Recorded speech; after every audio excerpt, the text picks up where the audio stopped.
나눌 말씀은 창세기 21장의 말씀인데요. 1절부터 7절까지의 말씀을 다 같이 봉독하겠습니다. 다 같이 봉독합니다. 여호와께서 말씀하신 대로 사라를 돌보셨고 여호와께서 말씀하신 대로 사라에게 행하셨으므로 사라가 임신하고 하나님의 말씀하신 시기가 되어 노년의 아브라함에게 아들을 낳으니 아브라함이 그에게 태어난 아들 곧 사라가 자기에게 낳은 아들을 이름하여 이삭이라 하였고 그 아들 이삭이 난 지 8일 만에 그가 하나님 명령하신 대로 할례를 행하였더라. 아브라함이 그의 아들 이삭이 그에게 태어날 때 100세라. 사라가 이르되 하나님이 나를 웃게 하시니 듣는 자가 다 나와 함께 웃으리로다.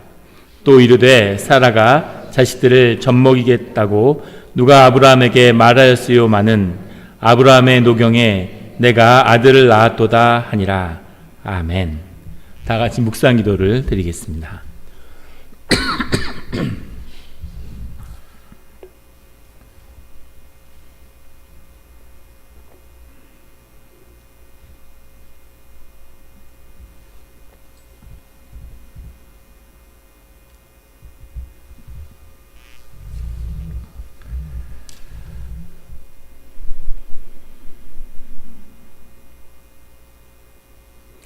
하나님 아버지 감사합니다.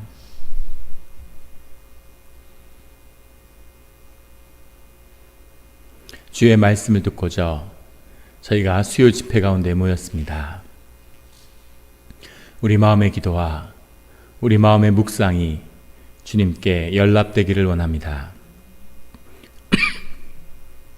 감사드리며 예수 그리스도의 이름으로 기도드렸습니다. 아멘. 오늘 주님은 우리 창세기 21장의 말씀을 통해서 복이란 무엇일까? 주님 우리에게 복을 주신다고 말씀하셨죠. 또 우리 모두가 복 받기를 원하고 있습니다. 복을 받는다는 게 뭘까요? 주님이 주시는 복이란 무엇일까에 대한 도전의 말씀을 주고 계십니다. 우리가 오늘 말씀 가운데 주님의 참된 복을 깨달아 받는 우리 삶의 자리가 되기를 예수 그리스도의 이름으로 축원합니다. 오늘 21장 1절의 말씀에 가면 여호와께서 말씀하신 대로, 오늘의 말씀의 제목이 여호와께서 말씀하신 대로인데 여호와께서 말씀하신 대로 사라를 돌보셨고 여호와께서 말씀하신 대로 사라에게 행하셨으므로 아브라함에게 본토 아비의 집을 떠나라고 말씀하신 때부터 자녀에 대한 많은 축복을 주신 그 약속하신 때로부터는 25년이 지났습니다. 그리고 구체적으로 사라의 태를 통해서 아들을 주겠다고 약속하신 때로부터는 13년이 지났죠. 그래서 드디어 아들이 태어난 겁니다. 여호와의 말씀하신 대로, 여호와께서 말씀하신 대로 드디어 그 일들이, 그 소원하던 것들이, 상상할 수 없는 것들이 이루어진 거죠. 믿음을 잃지 않고 끝까지 주님을 붙들어서 주님이 약속하시는 이 말씀하신 대로 그 축복을 성취하는 우리 모두가 되기를 예수 그리스도의 이름으로 축원합니다. 주님이 말씀하신 대로, 여호와께서 말씀하신 대로 행하신 게 너무 기쁘고 감사한 거죠. 그런데 문제는 이제 100세가 됐다는 겁니다. 물론 자녀를 주신 게 너무 감사하죠. 너무너무 감사합니다. 문제는 정말 이렇게까지 25년을 기다려야 했습니까? 라는 질문을 아브라함은 묻지 못하지만 우리 마음 가운데 있는 거죠. 모세는 40년을 기다렸습니다. 나중에 포기하고 미디안 그 광야에서 이제 죽음의 날을 기다리고 있는 모세에게 주님이 찾아오시죠. 아무 의지도 희망도 소망도 다 꺾여버려서 정말 삶이 아무것도 남지 않은 너덜너덜한 상태가 될 때까지 기다렸다가 주님이 찾아오셔서 주님의 길을 여시는 거죠. 왜 이렇게까지 하셔야 할까 하는 것이 우리에겐 늘 도전이 됩니다. 한 목사님이 자기 친구 집사님에 대한 이야기를 들려주시는데, 뉴저지에 사는 집사님인데 25년 동안 미국에 오셔서 신분 문제를 해결하지 못하고 그렇게 사셨답니다. 그러니까 여러 가지 답답하고 불편한 일들이 많으셨겠죠. 그래서 열심히 기도하고 하루도 빠지지 않고 새벽 기도하면서 그 문제를 풀어달라고 기도하셨대요. 처음에는 부모님을 보러 가고 싶었고 친구들이 가고 싶었고, 근데 부모님들은 결국은 다 돌아가시고 친구들도 세월이 지나는 동안 다시 만난다는 게 별 의미가 없이 기억 속에서 사라져 간 거죠. 기도가 자꾸 바뀌고 세월이 지나서 주님이 한번 그 기회를 주시면은 정말 주님을 위해서 선교를 가겠다, 단기 선교를 꼭 가겠다, 이렇게 서원도 하고 주님에게 간구했는데 주님이 그걸 들으셨는지 안 들으셨는지 세월은 계속 흘러간 거죠. 25년이 지나서 미국에 와서 낳은 아이가 커서 시민권을 획득해서 부모를 초청해서 드디어 이제 신분이 해결되고 영주권을 받게 된 거죠. 그래서 주님께 약속한 그 서원대로 그것을 갚기 위해서 단기 선교를 떠나려고 하신다는 거예요. 그런데 가슴이 떨리고 잠이 오지 않고 밤에 계속 잠을 설치신다는 거죠.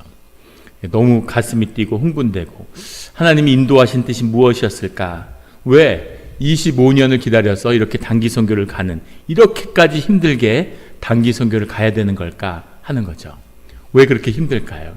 그냥 가는 사람도 있고 매년 가는 사람도 있고, 그렇게 힘들지 않아서 교회에서 그런 걸 쉽게 해서 갈 수 있는 그런 일도 많았는데 왜 당신한테는 그게 그렇게까지 힘들고 어려운 일이어야 됐는지, 그 의문이 여전히 남아있는 거죠. 물론 감사하죠. 감사하지만 왜 하나님이 이렇게 인도하실까 하는 겁니다.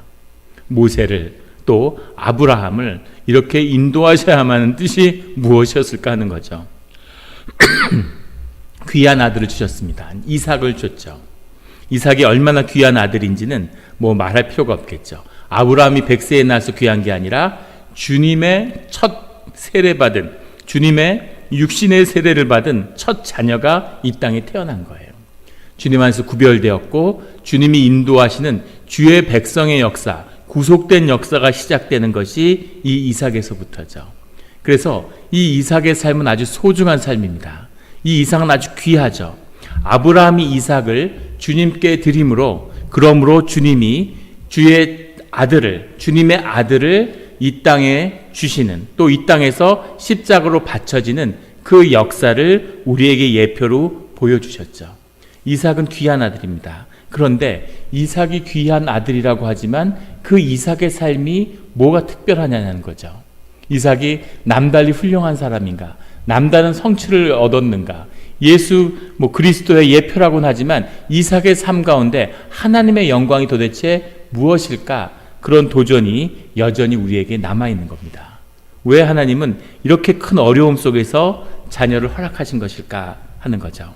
4절에 나오는 그 아들 이삭이 난 지 8일 만에 그가 하나님이 명령하신 대로 할례를 행하였더라. 할례 받은 자녀가 이제 태어난 거죠. 5절에 아브라함이 그의 아들 이삭이 그에게 태어날 때 100세가 돼서 아들을 얻은 겁니다. 기적이죠. 우리 모두 주님께 받은 약속이 있을 겁니다. 끝까지 그것을 포기하지 말고, 우리가 포기해도 주님은 포기하지 않으시죠. 끝까지 포기하지 말고 기도를 붙잡고, 그 축복을 붙잡고 기도해서 주님 안에서 꼭 그 기도가 성취되는 우리 모두가 되기를 예수 그리스도의 이름으로 축원합니다. 저도 주님께 많은 축복의 약속을 받았어요. 그 가운데 이루어진 것도 있지만 이루어지지 않은 것도 있습니다. 주님이 공수표를 날렸을 리는 없는데 이 기도 뭐였을까? 이 축복은 뭐였을까? 하는 마음에 도전이 있겠지만 하나님이 하나님의 때에 이루실 거라고 믿는 거죠. 그것을 우리 믿음 가운데 보고 기뻐하는 겁니다. 6절에 보면 사라가 이르되 하나님이 나를 웃게 하시니 듣는 자가 다 나와 함께 웃으리로다. 이삭이 웃음을 상징하지만 이삭을 주셨다는 것 자체가 이제 기쁨이고 기쁨의 회복이죠. 자녀가 없어서 평생 한이 되고 평생 수치감을 안고 살았던 사라가 이제 주님 안에서 하나님이 나를 웃게 하시니 라는 고백을 이렇게 드리게 된 거죠. 얼마나 감사한 순간입니까? 이 감격을 뭐에 비유할 수 있을까요? 우리는 주님과 이 사라와 주님과 또 사라와 아브라함의 관계, 그 관계마다 주님을 만난 순간순간마다 보니까 그 관계가 밀접히 이어진 것처럼 느껴지지만 25년을 사는데 이 약속이 사라에게는 어떤 것이었겠습니까? 아마 이 약속을 잊은 적도 있고 사라 스스로 비웃은 적도 있고 그리고 계속 이 약속을 그냥 무시하고 잊고 지내는 그런 시간도 있었겠죠. 잊을만 하면 말씀이 또 임하고 잊을만 하면 말씀이 또 임하고. 어머니가 자식을 낳았는데 형편이 어렵고 도저히 아이를 키울 수가 없는 거죠. 그래서 아이를 시설에다가 몰래 버리고 그리고 아이를 잃고 잊어버리고 팔자를 고쳐서 잘 살아야지, 애를 안고 도저히 험한 세상에 살 수 없으니까 애를 잊고 살아야지 하고 사는 거죠. 그리고 살았는데, 열심히 살았는데 30여 년이 지나서 우연히 자기 아들이 자신을 찾고 있다는 사실을 알게 된 거예요. 아들이 계속 엄마를 찾는 거죠. 그때 엄마가 느끼는 감격, 나는 자식을 버렸는데 자식은 엄마를 잊지 않았구나. 그리고 엄마의 그 존재를 찾고 있는 거죠. 엄마를 만나기를 원하는 거죠. 무엇을 원하고 뭘 기대해서가 아니라 엄마니까 계속 엄마를 그리워하고 찾는 거죠. 그런 것 같은, 이 하나님이 우리에게 다가오시는 사랑이라는 건 그런 거죠. 우리는 잊을 수 있지만 주님은 주님이 주신 약속과 그 축복의 복을 기억하시고 그것을 우리에게 주시기 위해서 계속 움직이고 계시는 겁니다. 그 약속을 위해서 주님이 기도하시고, 약속을 위해서 성령이 역사하시고, 약속을 위해서 주님이 말씀을 우리와 함께하고 계시는 거죠. 꼭 말씀을 잃지 않고 붙드는 우리가 성경을 읽으면서 묵상하면서 그런 말씀을 믿음으로 취하는 거죠. 그 말씀이 우리에게 임하는 겁니다.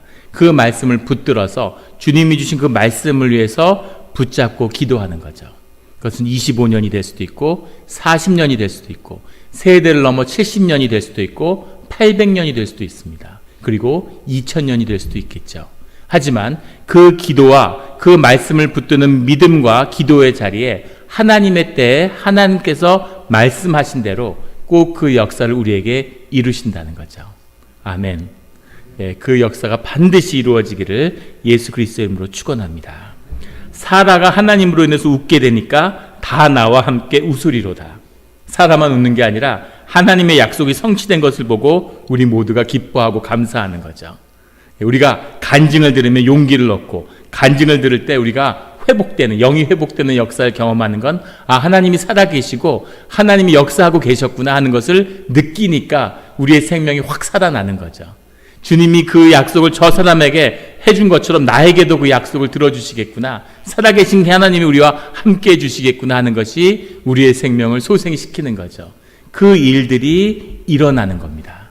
그 일들이 일어나니까 다 나와 함께 웃으리로다, 이런 고백을 들을 수 있게 되는 거죠.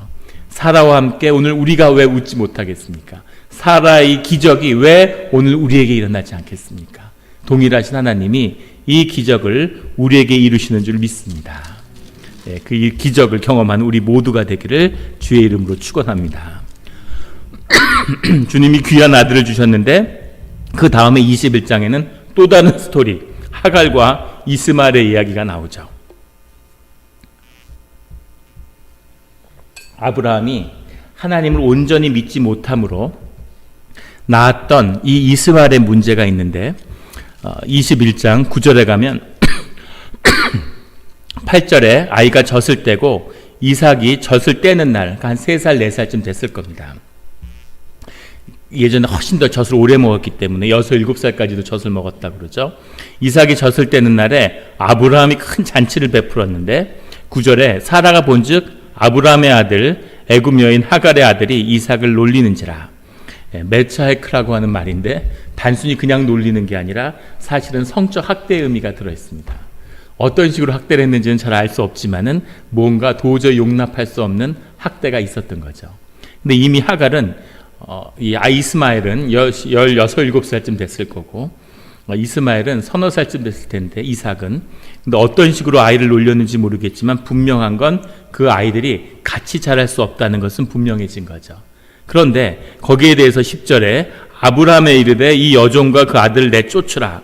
도저히 사라는 우리 아들 이삭을 이스마엘과 같이 키울 수 없다고 보는 겁니다. 11절에 아브라함이 그의 아들로 말미암아 그 일이 매우 근심이 되었더니, 아브라함은 자신의 연약함, 자신의 인격의 가장 약한 부분인 비겁함이 또 드러나고 있어요. 이것을 계속 주님 안에서 이것이 믿음과 신앙의 걸림돌이 되고 있는데 여전히 아버지의 자리에 서서 이 문제를 주도적으로 해결하지 못합니다.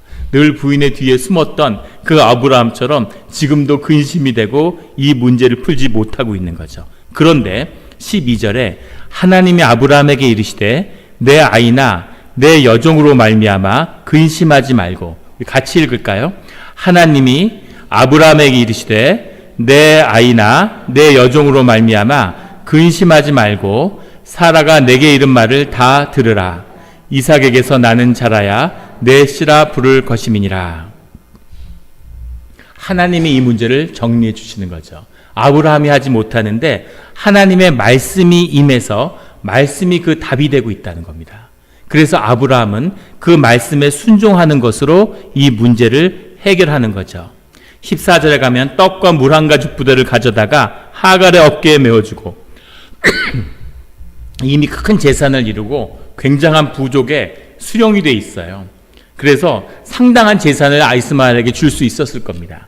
그런데 어떻게 떡과 물 한 가죽, 무슨 종을 좀 붙여주든지 뭐 낙이나 노새나 양떼를 좀 주든지 소를 좀 주든지 그런 식으로 해서 한 일가를 이루게 해줄 수 있었을 텐데 아브라함은 떡과 물 한 가죽 부대를 가져다가 하갈의 어깨에 메어, 하갈이 얼마나 짊어질 수 있었겠어요?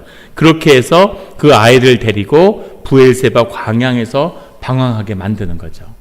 아브라함은 왜 이렇게 하갈과 이스마엘을 내보냈을까요?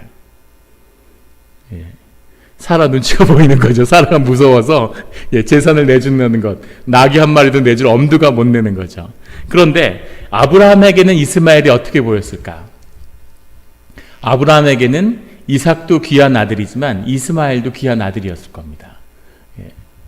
실제 배다른 자식을 안 둬봐서 잘 모르겠는데 도본 분들의 이야기를 들어보면 다 그렇게 소중하고 귀하대요.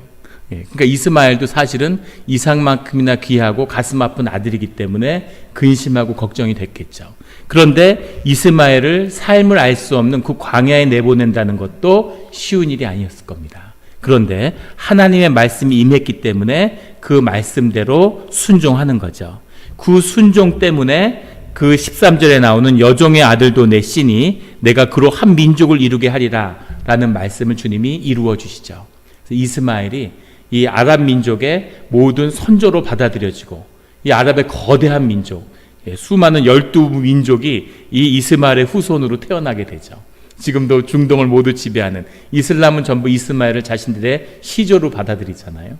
아브라함의 그 씨에서 난 이삭과 이스마엘이 기독교와 유대교의 역사라는 것과 그리고 이슬람의 역사라는 큰 흐름으로 나누어지는 이 시작이 오늘 이 작은 사건이죠. 어떻게 이런 작은 사건, 한 가정에 태어난 이 아이와 배다른 형제가 이렇게 헤어지게 되는 이런 이야기가 세계의 역사를 바꾸는 놀라운 역사가 될 수 있을까? 이것이 하나님이 하시는 일이죠. 아마 아브라함도 상상하지 못하고 사라도 이스마엘도 하갈도 누구도 보지 못했겠지만 하나님이 보시는 이 일이 이렇게 이루어져야 하는 하나님의 뜻 가운데 있는 것을 보게 되는 겁니다. 그런데 8절부터 21절까지에는 우리의 인간의 모든 이 감정적인 것들이 다 나오고 있어요.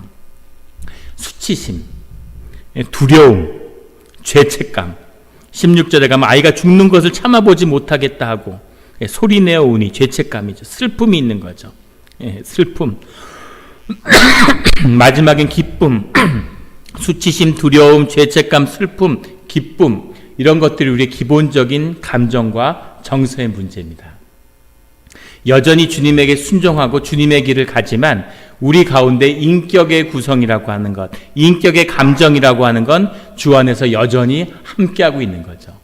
비겁함도 있고 수치감도 느끼고 분노도 일어나고, 분노는 기본 정서는 아니지만 두려움도 있고, 그런데 이 일들이 주님의 말씀에 순종함으로 함께 가고 있고 그것들이 연합해서 주님의 선을 이루어가는 거죠. 그 주님과 함께하는, 주님이 회복되고 주님이 임재하는 그 함께함의 비밀이 22절부터 34절까지 나오는 아브라함과 아비멜렉의 언약의 역사죠. 아브라함은 20장에서는 아비멜렉이 두려워서 아비멜렉이 죽을까봐 자기 와이프를 누이로 속여서 아비멜렉에게 주는 그런 존재였어요. 그런데 21장에 오니까 아비멜렉이 그 군대 장관을 이끌고 와서 아브라함과 화평하게 지내기 위해서 언약을 맺는 이런 관계로 완전히 바뀌었습니다. 그 언약의 징표를 세우고 그리고 아브라함을 세워주는 그 자리에 쓰게 되는 거죠. 이것이 하나님이 함께하는 아브라함의 모습인 거죠. 주님이 우리에게 말씀하시는 생명의 권세가 무엇인지를 보여주는 겁니다. 아브라함은 변한 게 아무것도 없어요. 양 있는 것도 아니고 소 같는 것도 아니고 종 있는 것도 아니고 아무것도 는 것이 없는데 그 생명의 권세가 더하여진 거죠. 아비멜렉이 두려워하는 존재가 된 겁니다. 이것이 하나님이 함께 그 임재가 머물고 있는 사람들의 모습이고 주님이 우리에게 누리게 할 그 복 중의 하나인 생명의 권세인 거죠. 주님이 우리에게 말씀하시는 우리에게 주시려고 하는 복의 내용, 왜 25년, 40년, 70년을 기다리면서 갖은 고난을 감내하면서 주님을 향한 믿음을 놓지 않아야 되는지, 그 믿음을 키우고 주님 앞에서 같이 그 고난 가운데 살아야 하는 참뜻이 무엇인지를 주님이 우리에게 알려주시기를 원하는 거죠. 그것은 물론 우리가 지금 사는 이 세상보다 죽음이 더 소중하고 죽음 뒤에 오는 삶이 지금의 삶보다 더 소중하기 때문에 우리 삶을 만들어간다는 의미에서도 중요합니다. 그런데 그것은 내세에 살아야 하는 삶만이 아니라 이승에 살고 있는 우리의 삶 가운데서도 이루어져야 할 소중한 주님의 뜻이 있다는 것을 동시에 말씀하고 계시는 거죠. 도대체 그게 뭘까 하는 겁니다. 그게 뭘까요? 주님이 우리에게 복을 주신다고 하는데 그 복을 주신다는 것의 중심에는 우리의 생명을 산다, 우리의 생명을 누린다, 삶의 실제를 누리며 사는 그 생명을 우리에게 허락하신다는 뜻이 들어있습니다. 생명을 누린다는 것은 뭘까? 생명을 누린다는 것의 중심에는 나눔이 들어있죠. 생명을 산다는 건 무슨 얘기냐면 내가 나눈다는 얘기예요. 삶을 산다는 건 계속 나누어지는 겁니다. 나누어지고 나누어지는데 진실함이 나누어져야 되는 거죠. 그 희생이 나누어져야 되는 거죠. 그 삶이 나누어지는 것이 생명이고 나눔이 복이라는 것을 알려주는 겁니다. 그런데 우리가 세상에 속아서 내 자신을 거짓으로 속여서 내 안에 거짓된 내 자신 에고를 세우는 거죠. 그래서 거짓으로 살고 삶의 진실을 교통하거나 나누지 않는 거예요. 나눈다고 한다는 것에는 통한다는 의미가 들어있죠. 생명의 본질은 하나이기 때문에 우리가 나눠지고 삶이 나누는 가운데는 우리의 인격이, 우리의 정서가, 우리의 마음이 서로 통하게 돼 있습니다. 그게 통해야 되는 거죠. 그 안에 감동이 있고 그 안에 기쁨이 있는 거예요. 교회에서 음식이 남은 걸 하나 싸주고 무슨 교회 집안에 어려운 일이 있는데 뭘 하나 도와주려고 갖다 주고 꽃 한 송이라도 서로 나누려고 하는 그 마음 속에 그 진실함 가운데 그 교통하는 그 인격의 연합과 진실함이 그 안에 있는 거죠. 기쁨이 나누어지고 슬픔이 나누어지고 아픔이 나누어지고 그런 나눔과 통함이라고 하는 것, 이것이 삶의 본질이고 나눠져야 되는 겁니다. 그런데 왜 그게 나누어지지 않을까? 우리 삶에 거짓된 에고가 있기 때문인 거죠. 내 자신을 더 멋있고 남보다 더 나아야 되고 거짓을 아무리 나누고 100년을 나눠도 거짓을 나눈 것으로는 형제도 가족도 하나가 될 수 없다는 것을 우리는 이미 알고 있죠. 거짓을 나누면 아무 삶의 의미가 없습니다. 제가 늘 느끼는 신비함은 교회 안에서 주 안에서 만났던 분들을 다시 만날 때, 어떤 분들은 20년 만에 10수년 만에 만날 때도 있는데 만나면 너무 놀라운 건 그 지나간 시간이 아무렇지 않게 하나같이 느껴진다는 겁니다. 어제 만나고 오늘 만난 것처럼 그 시간이 느껴지지가 않아요. 너무너무 이게 친밀함이 느껴지는 거죠. 어떻게 이럴 수가 있을까? 진실한 주 안에서 삶이 연결되었던 그 삶의 의미가 무언가를 보여주는 거죠. 근데 진짜 더 신기한 건 제가 자랐던 어렸을 때 친구들을 만나는 거예요. 그 친구들은 어렸을 때부터 20년, 30년을 같이 지낸 친구들입니다. 중고등학교 동창 이런 친구들 만나면 할 얘기가 없어요. 아무 할 얘기가 없습니다. 어색하고 불편한 거죠. 삶의 진실이 나누어지는 것, 진실이 나누어진다는 것은 우리의 영이라는 것이 연합됐다는 것을 보여주는 거죠. 영이 연합되고 우리 영이 가지고 있는 삶의 진실이 나누어지면 우리가 자녀들하고 같이 살아간다는 그 삶도 결국은 나눔과 희생과 진실인 거죠. 부모, 자식은 진실을 나누지 못해도 진실을 알긴 하는 거죠. 부부가 같이 평생을 살았는데 진실을 나누지 못하면 부부지만 부부가 되지 못하는 겁니다. 부부지만 같이 아파하지 못하는 거죠.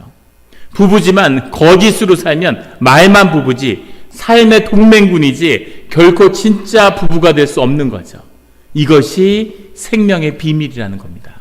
그 생명을 나누라고 하는 것, 생명의 본질을 경험하라고 하는 것, 이것이 주님의 초청이고 주님의 우리의 부르심의 의미인 거죠. 종교라고 하는 것은 거짓이기 때문에 이 진실을, 생명의 진실을 마주하지 못하는 겁니다. 열을 내는 거죠. 하나님과 멀어질수록 점점 종교는 더 성스러워지고 더 열심을 냅니다. 더 봉사하고 더 성스러워지고, 교회가 가장 썩었던 16세기에 가장 아름다운 성가대와 가장 아름다운 교회 건물이 나왔죠. 아름답고 성스럽고 뭔가 점점 귀한 걸 만들어내지만 그것은 종교의 거짓이기 때문에 삶의 진실이 나누어지지 않는 거예요. 삶의 진실이 없으니까 삶의 권세도 능력도 없는 거죠. 성령의 역사가 없으니까. 그러니까 종교 생활을 열심히 하고 종교회를 열심히 쌓았는데 사실은 허무한 겁니다. 아는 거죠. 이건 가짜구나. 이건 가짜구나. 아무 능력이 없구나. 주님한테 기도했지만 아무것도 들어주시지 않았구나. 우리의 기도는 하나님의 응답과는 아무 관련이 없구나. 이런 현실과 진실과 마주하게 되는 거죠. 그럼 둘 중에 하나가 되는 겁니다. 위선자가 되어서 바리새인처럼 거짓된 종교의 의로 자기를 꾸미거나 아니면 종교를 떠나거나 둘 중에 하나인 거죠. 무기력한, 아무 능력이 없는, 교회를 30년 다녔는데 권사 직분을 받았는데 교회를 안 나오는 거예요. 가서 이야기해보면 교회에서 할 거 다 해봤다는 거죠. 교회에서 나고 자라서 뭐 안 해본 거 없이 다 해봤는데 근데 별거 없더라는 거죠. 종교에 뭐가 있겠습니까? 별거 없는 거죠. 거짓만 쌓아 올렸는데 그 거짓이 깨진 자리에 생명을 누리는 생명의 진실이 놓여 있는 거죠. 그런데 왜 우리는 생명을 마주하지 못할까? 생명을 마주하기 위해서는, 삶의 진실을 마주하기 위해서는 두 가지 문제를 해결해야 됩니다. 하나는 생존의 한계를 넘어가야 돼요. 늘 말씀드리지만 생존에 묶여있는, 생존에 묶여 사는 동안에는 우리는 절대로 진실과 삶의 중심으로 다가갈 수 없죠. 먹고 사는 게 중요한데, 돈이 중요한데, 눈에 보이는 게 중요한데, 껍데기가 중요한데, 그런 사람들은 삶의 진실을 누리지 못하고 마주하지 못합니다. 평생을 살아도 삶이 자라지 못해요. 진짜를 사는 사람들은 생명이 자라납니다. 50이 된 사람은 40이 된 사람하고는 달라야 돼요. 70을 먹으면 60이 된 사람하고는 달라야 됩니다. 진짜 생명을 살았다면. 그런데 거짓으로 살기 때문에 생명이 자라나지 않는 거죠. 70을 먹었는데 70년을 산 게 아니라 1년씩 70번 산 것 같은 거예요. 봐도 어린아이 같은 거죠. 전혀 삶의 자리에 중심에 서지 못하는 그런 모습으로 서 있는 겁니다. 생존을 넘어가야, 생존을 넘어가서 주님의 뜻에 따라서 주님의 생명으로, 믿음으로 한번 살아보는 그 진실을 마주할 때까지는 종교의 의를 아무리 오래 쌓았어도 그건 nothing, 아무것도 삶에 남기는 것이 없는 겁니다. 껍데기를 아무리 쌓아도 중심의 진실에 일도 변화시킬 수 없는 것, 이것이 삶의 진실인 거죠. 두 번째는 그 생존 세계를 넘어가서, 생존 세계를 넘는다고 얘기하니까 이 얘기가 그렇게 어렵지 않게 들리는데, 생존 세계의 가장 마지막에 서 있는 게 가족입니다. 주님께서 누가복음 14장 6절에 26절인가 그렇게 말씀하셨죠. 너희 형제와 처자와 부모를 미워하고 너희 생명을 미워하는 자만이 나를 따를 수 있다고 말씀하시죠. 그것을 미워한다는 것, 본토 친척을 떠나서 이 오랜 방랑의 세월을 살아야 하는 아브라함의 마음 가운데서는 주님의 사랑과 주님의 자비와 긍휼과 평화로움을 누릴 수 있는 그 비밀이 가족과 묶여 있는 것이 아니라 거기서 떨어져서 내가 주님과 묶임으로 주 안에서 가족이 다시 만나지는 이 일이 일어날 때까지는 절대로 주 안에서의 생명이 가족조차도 누릴 수 없다는 거죠. 주님으로 가는 것을 막는다면, 주님의 복음을 막는 것을, 맞이하는 것을 막는다면 가족도 원수고 내 자신도 원수가 되는 거죠. 내 삶에. 이것이 생명의 비밀이라는 것을 예수님이 우리에게 말씀하고 계시는 거예요. 생존을 넘어서지 않으면, 그 진실의 순간을 우리는 십자가라고 부르는데, 그것을 한 번 넘어서지 못하면, 하나님의 뜻에 우리의 삶을 한 번 온전히 맡기는 그 역사를 살아가지 못하면 평생 교회를 다녀도 절대 복음과 십자가와 말씀의 능력을 경험하지 못합니다. 점점 무기력하고 점점 힘든 거죠. 삶에서 점점 에너지가 떨어지니까 점점 할 수 있는 게 없는 거예요. 점점 교회는 뒤로 밀리는 거죠. 주님의 모든 일들은 뒤로 밀리는 거죠. 그건 가짜니까. 내 삶의 진짜는 돈인데 이건 가짜니까. 부자 청년이 와서 주님의 모든 돈을 제가 다 지켰습니다 라고 이야기하니까 주님이 그러냐? 그러면 네 재산을 가난한 자에게 팔고 나를 따라라, 이렇게 말씀하시죠. 그러니까 부자 청년이 아무 말 못하고 떠나는 겁니다.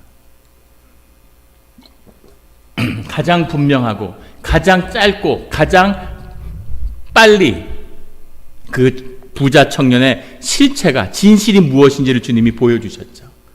주님의 모든 걸 다 다했는데 영생의 도가 어디 있습니까? 그러니까 네 마음에 있는 진실이 무엇인지 진짜 보고 싶으냐 하고 말씀하시니까 그 존재의 진실이 바로 드러나는 거죠. 생존의 한계를 넘어야 됩니다. 이걸 넘어야 돼요. 아무리 세월이 쌓여도 풀지 못하는 아브라함의 25년의 세월이, 모세의 40년의 세월이 있어야 하는 것은 바로 그 생존을 넘어서는, 믿음으로 그 생존을 넘어서야 되는 거죠. 40년 동안 믿음 생활을 해서가 아니라 진정한 믿음으로 생존을 한번 넘어서야 되는 겁니다. 그것이 있기까지는 아직 시작이 되지 않는 거죠. 이제 아브라함의 축복의 역사가 시작되는 겁니다. 반드시 생존 세계를 넘어서 주님의 일을 만나는, 생명의 권세를 만나는 우리 성도님들이 되시기를 예수 그리스도의 이름으로 축원합니다. 두 번째 생명의 비밀은 희생에 있는 겁니다. 우리 지난 주일도 나눴지만 생명을 맞이하는 역사의 본질은 희생이에요. 십자가의 본질도 희생입니다. 우리가 자녀의 삶 가운데 사랑으로 묶이고 삶의 은혜와 자녀의 삶을 통해서 주님의 영광을 경험할 수 있는 것은 우리가 자녀들 위해 희생했기 때문이죠. 하나님의 일 가운데 우리가 희생으로 나가는 것, 하나님이 우리의 희생이 필요해서가 아니라, 교회가 무슨 사람들의 성도의 희생이 필요해서가 아니라 하나님의 영광을 우리가 누리는, 교회와 공동체의 영광을 우리 삶 가운데 누리는 비밀이 이 희생에 있기 때문이에요. 희생하지 않으면, 자신의 삶을 주님께 드리는 그 헌신이 있지 않으면 결코 주님의 생명과 연합될 수 없습니다. 교회의 영광을, 하나님 나라의 영광을 사람이 누리질 못해요. 이것을 누리는 비밀이 희생에 있는 거죠. 이 희생과 헌신과 생존의 한계를 극복하는 자만이 주의 임재와 주와 함께하는 생명의 역사와 권세를 이 땅에서 누리는 거죠. 이것은 놀라운 축복입니다.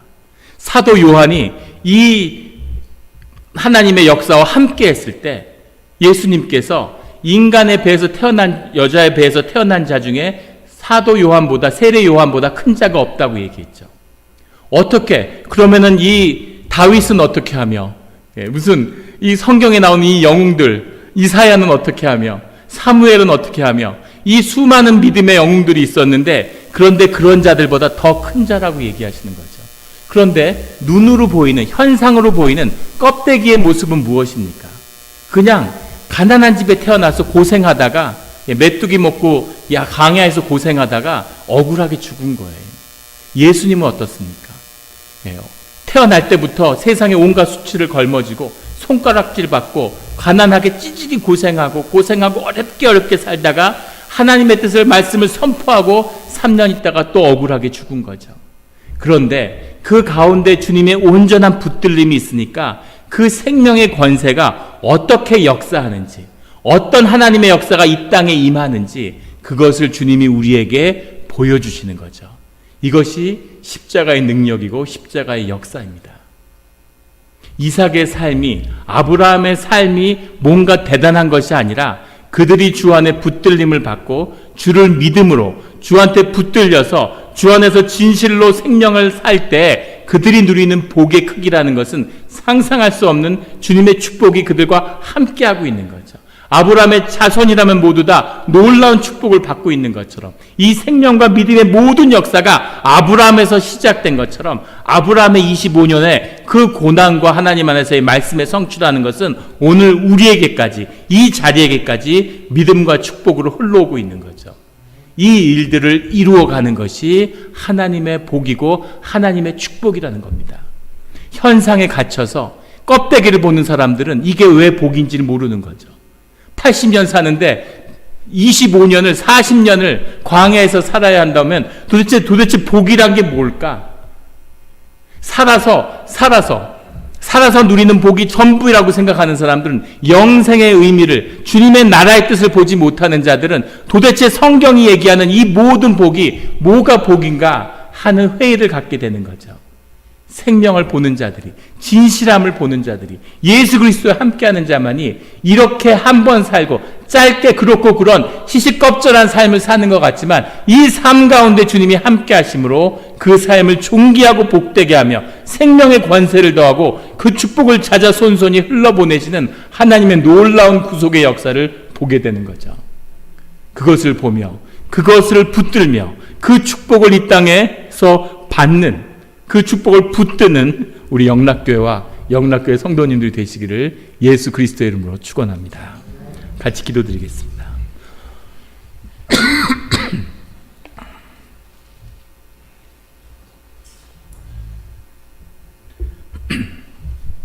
하나님 아버지 감사합니다. 아무리 생각해도 자격이 없고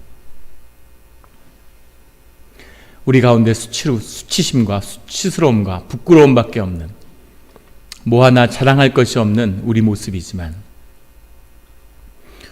알 수 없는 주님의 은혜로, 오직 십자가의 보혈의 은혜로 주님의 자녀 삼아 주신 것 감사합니다.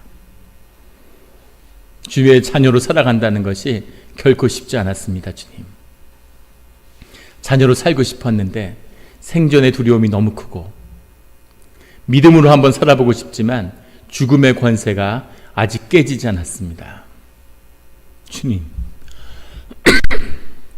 삶 가운데 한 번 믿음으로 우리가 교회 생활한 것이 거짓된 무덤에 회칠하는 종교의 거짓 행위가 아니라 정말 참된 삶의 진실을 한 번 만나는 그런 믿음과 그런 헌신과 그런 생명의 자리가 되게 하여 주시옵소서. 오직 믿음의 길이니 보지 않는 것을 보며 십자가의 길을 바라보며 그 바라보는 것을 살아가는 길이니 눈이 열리게 하여 주시고 주님을 바라보게 하여 주시고 말씀을 깨달아 생명의 길로 가게 하여 주시옵소서.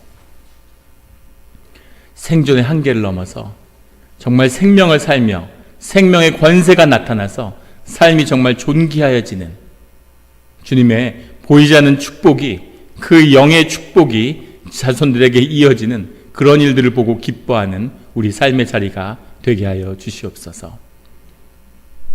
감사드리며 주님의 말씀의 성취와 주님의 말씀의 약속에 감사드리며 예수 그리스도의 이름으로 기도드렸습니다.